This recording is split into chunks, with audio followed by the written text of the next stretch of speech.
What up, everybody? It is Monday, is January 8th. If you're in the Midwest, it's cold as all hell out here, and we're supposed to get most snow as it's coming along.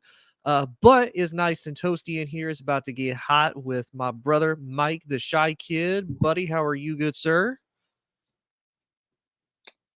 You know how I am. Mike's having a bit of a rough day because the Bears, for whatever reason, are a little hesitant when it comes to firing for whatever reason their very sad offensive coordinator. We really don't know why, but for whatever reason they're a little slow on making that firing. Unfortunately for Mike's taste. Blow my gasket. Blow my gasket. I let's keep going. Let's keep going before this turns into a different thing. But we are on here because we got a national title game tonight between the Michigan Wolverines and the Washington Huskies. There's a lot riding on the line. These are two soon to be both Big Ten teams. So pretty much the Big Ten's going to win a national title tonight. First team that's going to be able to do that since Ohio State did it back in 2014 against Oregon. Mm-hmm. So, and for Mike, he's got a little bit invested in this game because hopefully, if he can get through to the Bears ownership and GM Ryan Poles, he can get through to you know, make Matt Eberflus take a hike with Luke Getzey, and maybe old Jimmy Harbaugh, if he takes home the dub, maybe he comes home to Chicago.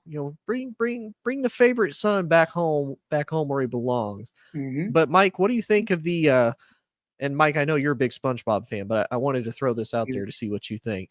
Have you seen the comparison of the M and the W when it comes to SpongeBob? Are we talking Wumboology here, or are we just One talking The study of Wumbo, good sir. study of Wumbo? Yes, The yes. I'm study of very Wumbo. familiar. I'm very familiar. Because we got it set to M for mini, but then we got it set to W for Wumbo. You Wumbo, I Wumbo, he, she Wumbo. Wumbo. Then it turns into a whole different thing. Patrick just starts blaming at that point. You're like, all right, bro, get out of here. Right?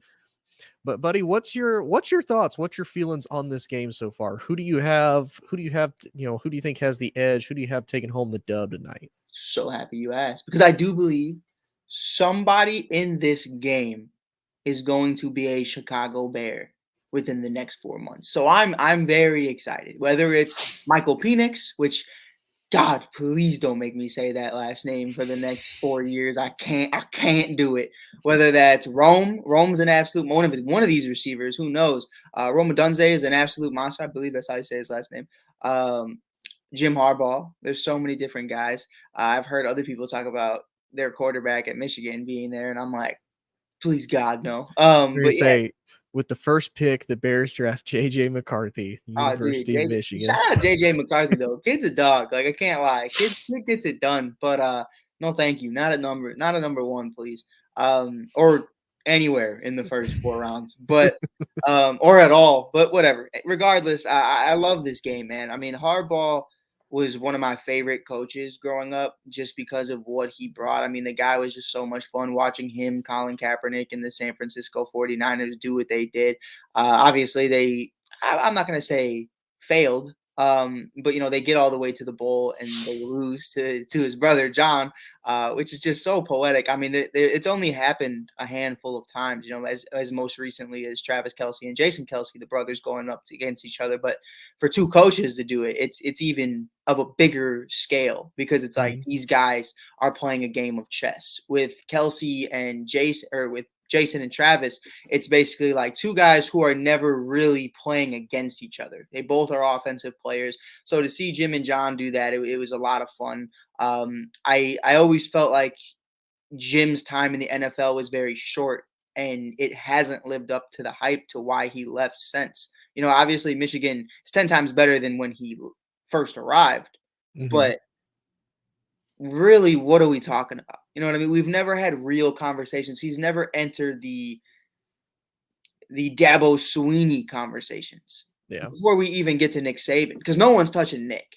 But No. you haven't even reached Sweeney in a point to where it's like, okay, but at least you won one title. You know what I mean? Like you are finally here. You have emerged. I love seeing his mom and his dad, which by the way, Mr. Harbaugh spitting image. They say spitting image of both of them. It's Spitting like, image. oh yeah, he can't deny either one of those kids if Yeah, no, he no. ever tried. He Those kids came with a receipt, bro. Like they, literally. like my dad, we kind of look a little different, not gonna lie. But man, that's Hugo Daddy's son, But at the end of the day, some people will appreciate that quote, but others won't get it. But it's okay.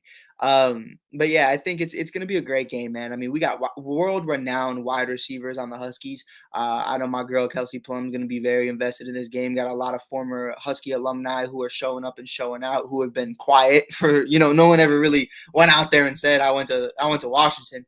But everybody's showing up and showing out. And Tony, what I'm really excited about is that I believe it. I truly believe that this Washington team could potentially win this game. Nonetheless, Mhm. hang in there. Like when TCU was going up against Georgia, I think every single one of us looked at that and said, "Yeah, it ain't no way in hell, boy. Like that is not happening." So to see that is really cool. Last one was I think you said who you got. Mhm. Um, you know, I think first Michigan's defense monsters. But that offense is absolutely insane as well. And Michael Penix, if not for Jaden Daniels, is probably the Heisman winner this year. Um, Mhm. and I love that. But if this is the last dance for Harb, whether that's Los Angeles, Las Vegas, Chicago, baby, or somewhere else, I think the story is written for Jim Harbaugh to be a college champion. I think it'd be very and you speaking more on it than I can, you're a diehard college football fan. You when you talk about the legacy of Jim Harbaugh at Michigan, what are you going to talk about?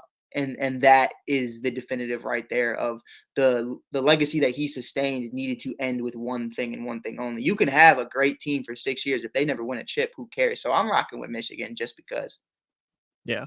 And for Jim, he's kind of resurrected his football career because I'll be honest with you, up until COVID, it was not looking good for Jim. Like Hmm. he had already been kind of flirting with going back to the NFL. It didn't really seem like he was fully invested in college. And Jim was not performing to Michigan standards. He couldn't beat Ohio State. He was losing to Michigan State. He was losing to the two biggest rivals that everybody at Michigan pretty much wanted him to beat. And Wanted that's him to all they beat wanted. this. They didn't want a championship. They just, hey, beat your rivals and you got the job. Yeah, they're like, if you get a national title on top of it, even better. But at minimum, you got to beat Michigan State. You got to beat Ohio State. And he, Hmm. for whatever reason, just wasn't able to do it. Then COVID happens. They have a pretty down year, but then once after COVID, it's like a switch completely flipped with Jim. And he said, you know what? I'm going to be all invested. I'm going to go try to get me a national title before I potentially return to the NFL. Now, I will say where he doesn't really get on, at least Dabo's level of, multiple national titles within, years, because obviously Dabo Sweeney's been there for what, like 16 years or something like that. He's been there Go crazy long. Tigers. Crazy long time. Wrong Tigers, but real close. Wrong Go Tigers. Tigers. But for Jim, I think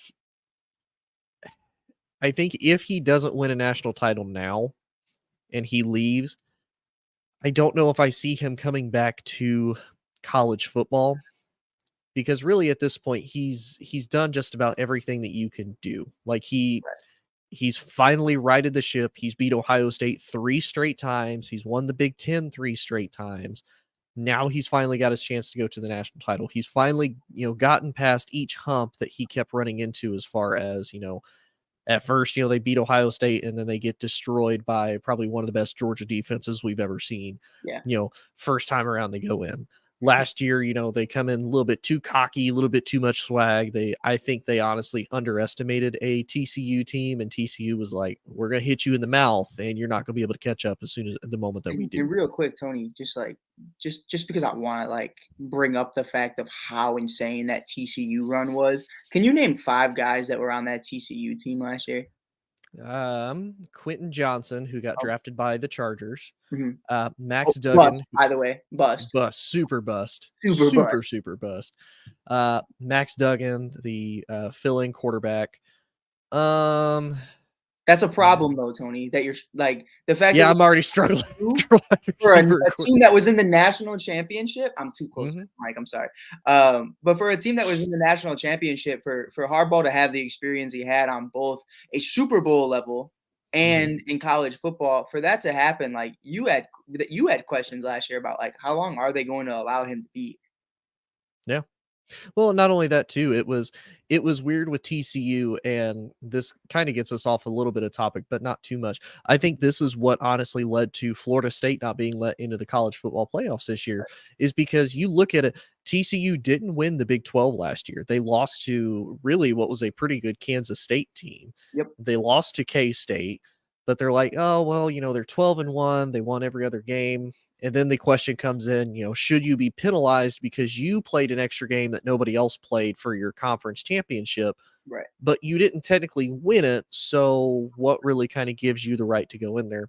And I think that's what made the college football playoff committee say, we're not going to let Florida State in because we don't want another embarrassment like this. Right. But I know we talked about this a couple weeks ago when it comes to, people's attitude with that. Like, you got a lot of kids, it's like, what do I really have to play for? I'm not getting any extra money. It's not going to hurt or raise my draft stock.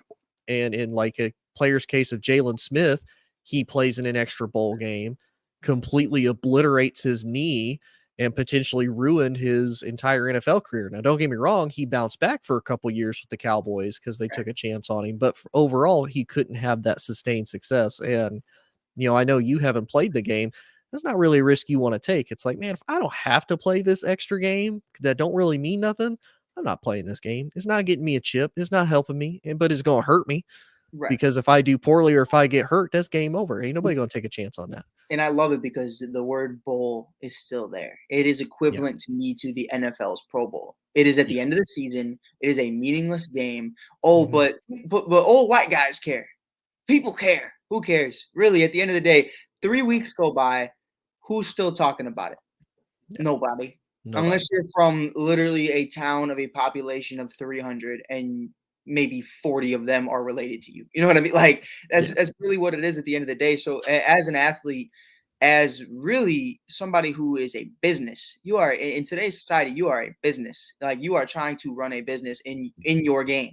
And Hmm. if there is a potential shot that you're about to go bankrupt if you do this one decision, man, you cannot do that. It's absolutely crazy to even have that conversation about a kid and say that he has no work ethic, he has no drive, he's selfish, he has an ego. No, like Caleb Williams wanting ownership at the age of 12 is egotistical. A guy that just maybe is entering the draft, or maybe he just wants another shot next year and doesn't want to potentially corrupt that by not starting the offseason the way he should. He's on IR, he's in therapy, he's doing physical therapy, whatever it may be. Like you don't want to start the offseason with an injury, Yep. especially when you're already out of it. So I completely understand Florida State. Now, should everybody have sat? Probably not. I would have liked a couple guys out there. But again, you didn't want us there. So why do you care that we're not there now? Hmm. Not we as in me, but we as in them. So it's like, listen, I wasn't invited. But then y'all Hmm. called me and asked me what I was up to, and I told everybody I was playing Fortnite duos, no build. What are you doing? And they said, "Bro, what? Bro, Hmm. why aren't you at work? I had the day off." I Then, ain't got to be there. They said it was optional. They said, uh, you don't have to come in. I hey, said, listen, okay, I ain't coming in. that is the worst thing Tony. I think we're both what, Gen Z, you're Gen something. We're Gen I, something. I'm technically a millennial. Like I'm just barely. I was born in '95. The cutoff is '96. I'm like just barely a Okay, millennial. but two peas in a pod, nonetheless. Mhm. I'm not trying to turn it into politics, but like, if you give guys like me and you in our early 20s to let's say late 20s, hey man, we got an optional work day. More times than not, oh, okay. Me, me, Mhm. me, me, me. I'm going back to bed. Good Yep. night. Hey, Mhm. you want to come in today? I'm like, is it option? Oh, if it's optional, no. It's optional. Don't call me. Don't ever. How'd you get this number? As a matter of fact, Right. like, New phone. Who dis? I don't know who you are. But no, but back to it with TCU though, like it did say a lot, and I think it also said a lot to Jim because I think Jim had to go back to the drawing board this year of okay, how do I become a better coach? Which is ironic because he probably spent the most time away from the team with suspensions, both in by Michigan and then by that the was Big dirty. Ten both. Oh, dude, if they win tonight, the whole national football landscape is pissed. They're shitty. Everyone Mhm. who he played against is tweeting. Everybody who's talking about it is talking about it. I mean, it's gonna be horrible. But you mentioned something, Tone. What's He's that? on a break. He's watching other coaches. How much tape of Matt Eberflus and Luke Getzey do you think Jim Harbaugh watched to be an elite coach? How much would you say? Oh man, I mean, you gotta think about it. Luke Getzey helped make Aaron Rodgers who he is. I mean, Right. you And know he Nathaniel watched Hackett. Don't forget all the film. Nathaniel Hackett. Oh man, the GOAT, like The the greatest offensive coordinator of all time, man. He's what made Aaron Rodgers as good as he Green Bay is. legends, bro. I mean, absolute monsters. They held that jock strap with Like pride, brother. yeah, he didn't really do that great with Blake Bortles, but man, once he got a hold of a talented quarterback like Aaron Rodgers, Man, Matt Hackett out of the park. Like that whole Broncos thing, not even fair. Didn't even get a dude, real shot. didn't even happen, really. I don't even That remember. roster, that roster was a dumpster fire. Never Jerry existed. Judy, joke. That Joke. defense, joke. Bradley Chubb. Bradley Bradley Chubb, Chubb. What? absolutely not. What did The Aaron Rodgers rookie say on the Pat McAfee show? Bum. bum, Bum. but Horrible. We're canceled. right, just a little bit. It's okay. If it's our last show, it was a good show. It was the best. But no, man, like I think it does say a lot about Jim, the fact that since he was away, it seemed like he took time to kind of step back and look at how to fix himself, how to truly coach his team. Now, Right. the other thing I want to give credit to too, it says a lot about his assistant coaches to keep the ship afloat. Like because again, the same thing about Getzey and Hackett. Right. Just think if Matt Eberflus was out and Luke Getzey had to run that team. Well, How here bad? I'll do you one better, right? You have to understand from top to bottom who's taking what roles. So because Jim's gone, now the assistant is becoming the head, and now the Mhm, quarterback's coach might be the OC. Like it becomes a whole thing of how many people's jobs are going to have to change because of this. And that's mhm, what I thought was so important because it's like, in the NFL, it's more like, okay, this is what I do, this is what you do. We do our meetings in the week and talk about what we want to do and how we want to execute it. That's fine. College football, dude, your head coach is gone. It's who? Okay, so check this out, right? Who's next? Because not everybody in college football comes from somewhere. Some of these guys get hired off of what they did in high school. Some of yeah, these guys are first time offensive coordinators, first time quarterback coaches. Like, this isn't the NFL where you have to have a proven deal. Like, mhm, this is like a situation to where it's like, yo, if Jim Harbaugh's gone, there's a shot that this thing might go all the way down. And it's mhm. like, man, the way they just continued to do what they did, I mean, you could say it's JJ McCarthy, the arrival of JJ number one overall pick McCarthy, and that's Mhm. fine. But bro, like you got to give your hats off to him. So I love that you brought that point up because it's not Yeah. talked about enough. Yeah, and I'll say this too. It's funny because when I first heard that he got suspended again at the end of the season, I was like, man, because that was honestly their toughest stretch of the season. They had to go to Penn State, which they All were right. able to win 24-15. They went to Maryland, they won 31-24. That was their 1000th win as a program. And then they hosted Ohio State to end the season and won 30-24. So they kind of slipped up a little bit once Harbaugh, left, but for the most part, they still kept the ship right. Obviously, they were able to destroy the Hawkeyes because the Hawkeyes don't believe in playing offense for whatever Exactly. reason. Listen, the Hawkeyes believe in one thing and one thing only. We might not win more than 2 games a year, but we are going to create some of the greatest tight ends you've ever fucking seen, and that's it. The greatest tight ends, greatest defensive players, Mhm. offense, nah, Did you nah, see, bruh. dude? There is okay, but here's one thing I do want to talk about. They have a punter who I guess is like the greatest punter Hmm. to ever punt, and I'm Yep. watching like a whole highlight reel from this Iowa Hawkeyes fan page, and it's like 10 minutes long, and I'm like, Yeah.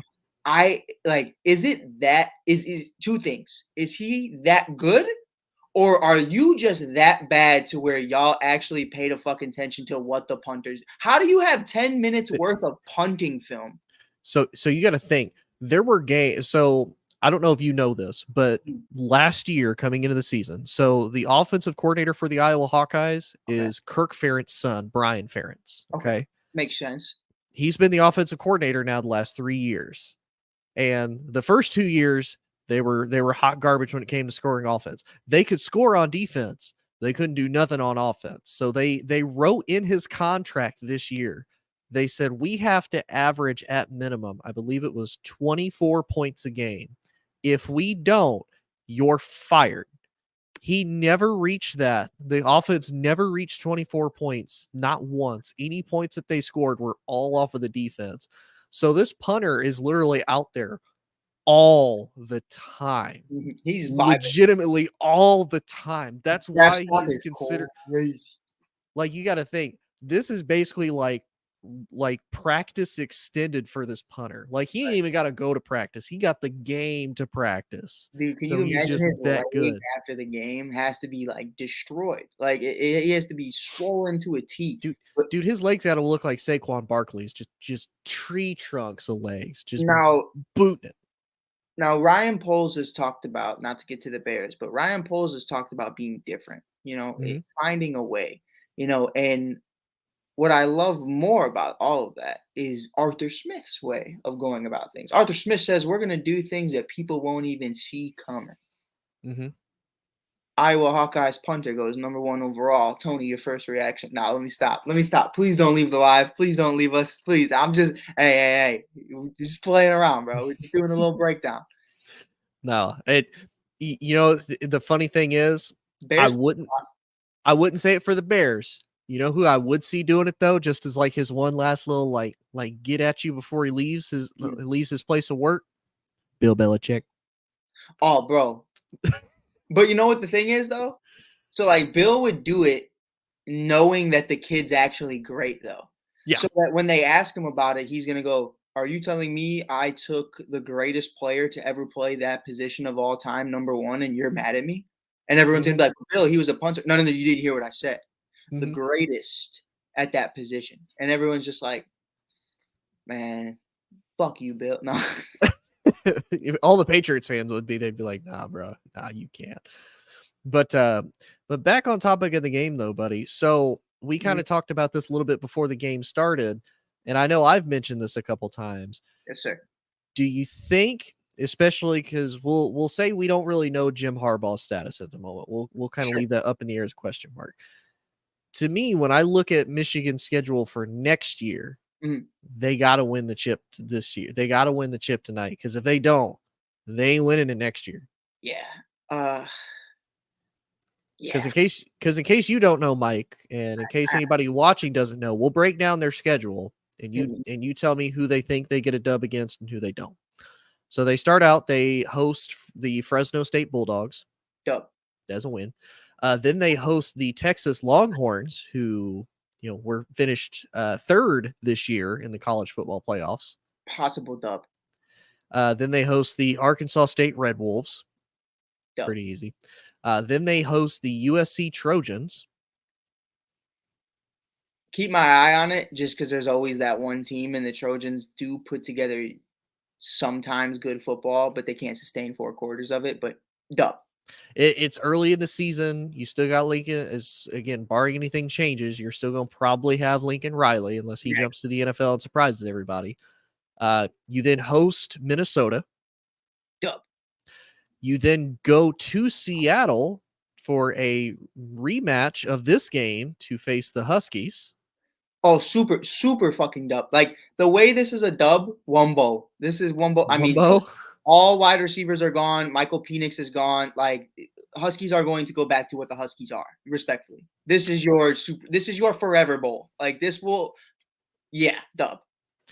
Then you go to Illinois to take on the Illini. Super dub. Hey, and watch your buns while you're there. You host the Michigan State Spartans. Probably gonna be easy dub. Sure, dub. Then you host the Oregon Ducks.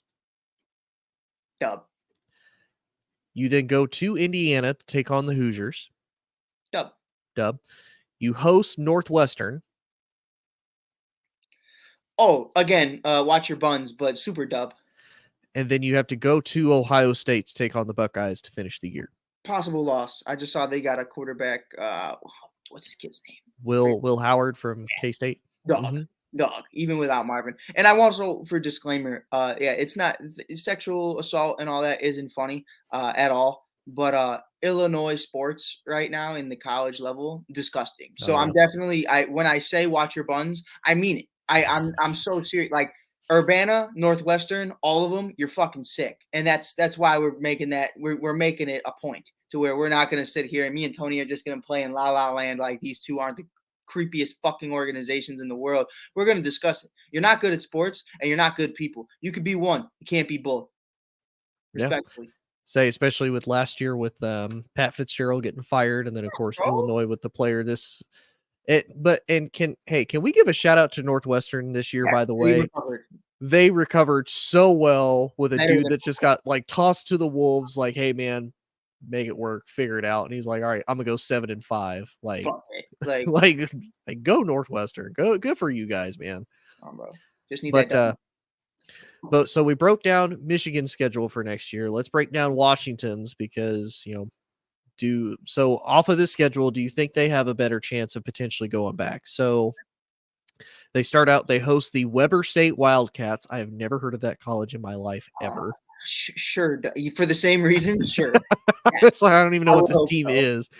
You host then the Eastern Michigan Eagles.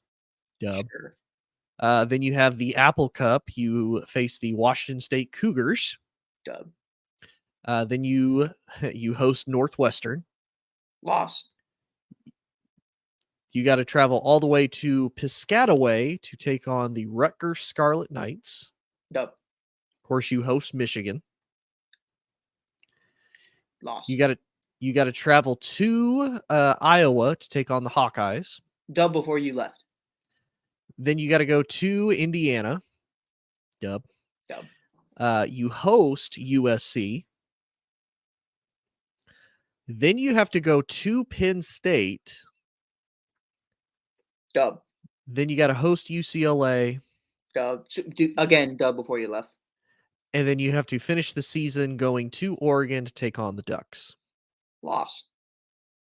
Ducks So, go crazy. People don't realize how hard the Ducks go. Ducks fan base is awesome, bro. I got my guy Amin who does he loves Oregon. He goes to college out there. Like mhm. end of the season, they rally, bro. Like it matters to them. So I'm gonna say without Michael Penix, without the three wide receivers that are going to the obvious NFL draft this year, I think it's gonna be a totally different look team. And that's a team, like I said, teams like Northwestern, teams like Oregon, they could definitely make some noise. Yeah. And I'll say this too. Oregon, I've liked Oregon the last couple of years. I've really liked what Dan Lanning has done because he's honestly made Oregon look like an SEC team as far Yeah. as how they play, the style that they play. It will be interesting though because Bo Nix is leaving. He's going into the draft, so they're not going to have Bo Nix anymore. They're going to Or lose no a lot Mark of. Phoenix either. Which, by the way, I know Rob Scott just laughs every time he hears both of their names, and it makes me. It's so funny to me that both of those guys are in the same breath right now. Oh yeah, Bo Nix and Michael Penix. Now, Mike, I'm gonna say this too though. How Mhm. mad are you gonna be? Because every time you try to type in the name Penix, you know what it's gonna autocorrect to Yeah. every time. Well, I'm waiting for the TikTok I make about this kid, and I just get fucking like 15,000 followers just gone, like banned for. You know how TikTok is. There's no refuting a ban. You're banned, and that's it. Yep. It's like Yep. I'm gonna have to make a sec. If the Bears draft this kid, I have to make a backup account just in case that happens. Just just be like the Noah K kid out of here out of Lawrence, Indiana. Just say Oh, K. yeah. That's Madden's gonna have a hard time this year. That's Oh, all I'm dude, gonna say. Madden, you dude, think about because I know he had a tryout with West Virginia. Man, think about all the announcers are gonna see this and be like, yeah, Noah's having a great game. Noah K. Not saying the Yeah. last part, just No, yeah, K. there's no drinking. Like so I know some announcers, it's crazy that you just drank something when I said that. There's no drinking that's gonna be happening for announcers anymore. It's like, oh, you can tell some guys have a beer throughout the game. Mhm. No, you gotta be P's and Q's from start to fucking finish. I'm talking post game, I'm talking the next show after, I'm talking tomorrow morning's radio show. Like guys gotta be like, I don't know how it's gonna be handled, but it's Well, it's interesting. you know what's funny? You know how I actually heard about this kid? I heard about him. I was driving to work and I heard it through what is his name? Rick Carton on the Carton show on FS1. Yeah. He was talking about it. All of them were the same way. He's like his name's Noah K. That's all I'm gonna say. And dude, everybody on the show is just busting out laughing because they can't say it. He goes, "Oh man, this is gonna be rough for announcers next year." Like they, Listen. It's not I mean, it's not a race thing, but it is. I think you're gonna see a lot more minorities as announcers. I mean, in that game specifically, somebody in that booth has to be black. That's just like there. I mean, what are you supposed to do? yeah. Well, you know, it's crazy. It's a white kid. That's the most fucked up part. Like, you know how hard that kid's life probably was growing up? Like, dude, you're a racist the second you were born. Like, that's fucking crazy. And how many people like let's be honest, like if he went to Chicago, like Indiana, like you maybe got like if he went to Chicago and they're like, say your last name, say it. Say your last name. Just say it. Nope. I don't have a last name. I ain't got no last name, bro. My I was parents just said my name's Noah. I ain't got no last name. yeah, I'm an orphan. I don't know where I'm from, who I am. I don't even know how I got here, to be honest. Actually, who are you guys? Like, I don't even know you. I don't know y'all at all. Nope. But so you got the Michigan Wolverines winning tonight, buddy. Unfortunately, yeah. I was rocking with KP for a while. Plum was trying to recruit everybody to rock out with the Huskies, but yeah, man, it's Hardball's. I got some more plans for Hardball. I'd like that winning culture to come into Okay. Chicago, so I'm rocking with Hardball. How about you? I say ESPN agrees with you. They have Michigan. They have a 74.3% chance of winning, according to ESPN. ESPN has a super lopsided, That's like tough. not even I close. mean, I get the defense part, but dude, what? Like, That that's the only thing that makes me hesitant is defense is Michigan's pass rush. But I'm going to say this though, this is probably one of the worst Alabama teams we've seen in a long, long time. That offensive line has not been good all year. They've benefited much like how Justin Fields did last year with just scrambling and making play. That's honestly what Milrow did this year. It yeah, wasn't really that they were a great offensive line. Unlike, Pro Football Focus likes to tell Mike that the Bears offensive line is great. Again, if you watch the games, we all know that's cap. not, We all know that's cap. Like we know Lexi that's not Moon is true. elite. But it's like, yeah, I worry about their defense, but I would honestly figure that the size of Washington's receivers Mhm. are what's honestly going to make this game. So I'm taking the Huskies. I'm not taking Michigan. I'm Oh, taking the Huskies you because take combos. I'm taking the Wumbos. Study of Wumbo Boaz, because I'm be honest, I don't have anything against JJ McCarthy, right? but the last couple of years, mainly the end of last season, we saw him really like air it out and like rip it in the air. This year, he didn't throw a single pass in the second half of Penn State, and that's why they only won 24-15. Now, I'm not saying you have to throw the ball. I'm not saying you got to drop, 300-400, Right, but that kind of says something like, wait a minute, why didn't you throw a pass like at all? right. Like the Like that Bears, third quarter didn't throw a single pass, threw six exactly. times the whole game, and you're just looking at yourself like you rushed the ball 6 times in a row. What are we doing? And we've seen it in college before too, where it's like, in college it's not acceptable, but it's also not like I'm gonna kill you for it. Like sometimes guys just can't throw the ball, but at the Yeah. NFL level or in this stage, the national championship, it's like, what are we doing? What are we doing?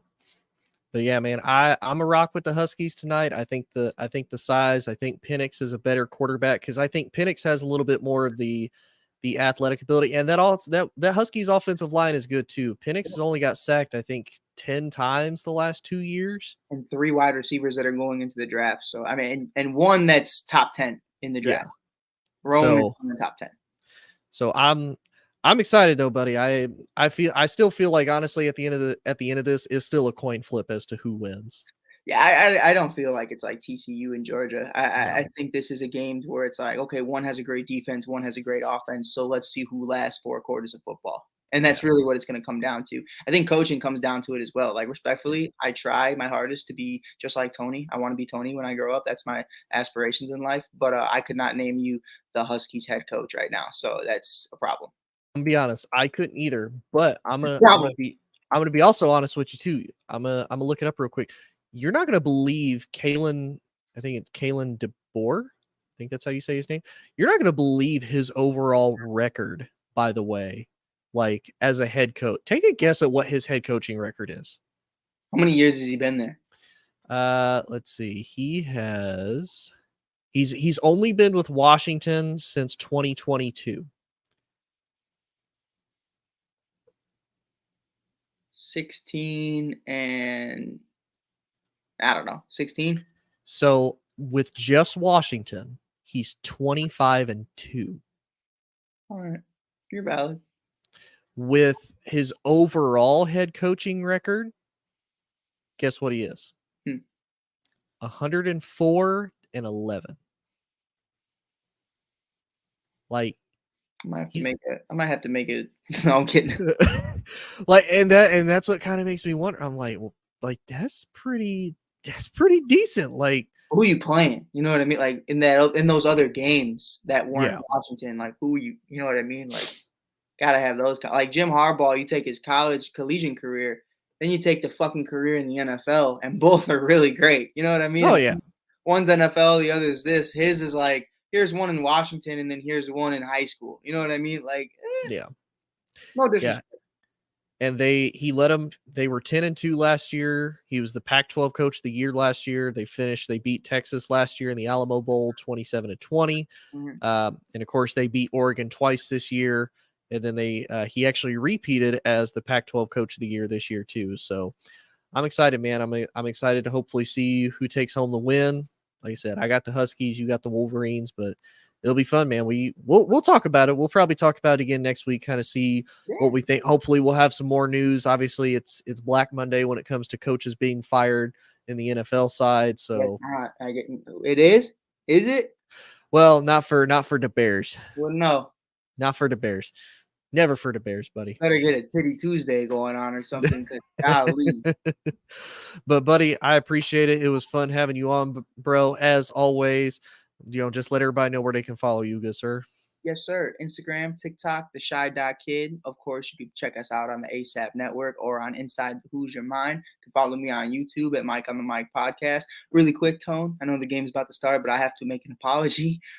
So what had happened was around November, I switched StreamYards. Shout out to my guy, Rob Scotty, lets me use his StreamYard account. We do shows together. It's a blessing.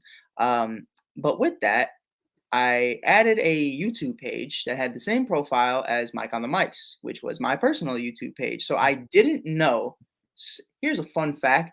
Since the Bears started Tyson Bagent in week 7, I have been going live on my personal page that has 1 follower instead of the page that I've been going live for the last 3 years. So if you guys think I just fell off the face of the earth, I fixed it. Don't worry.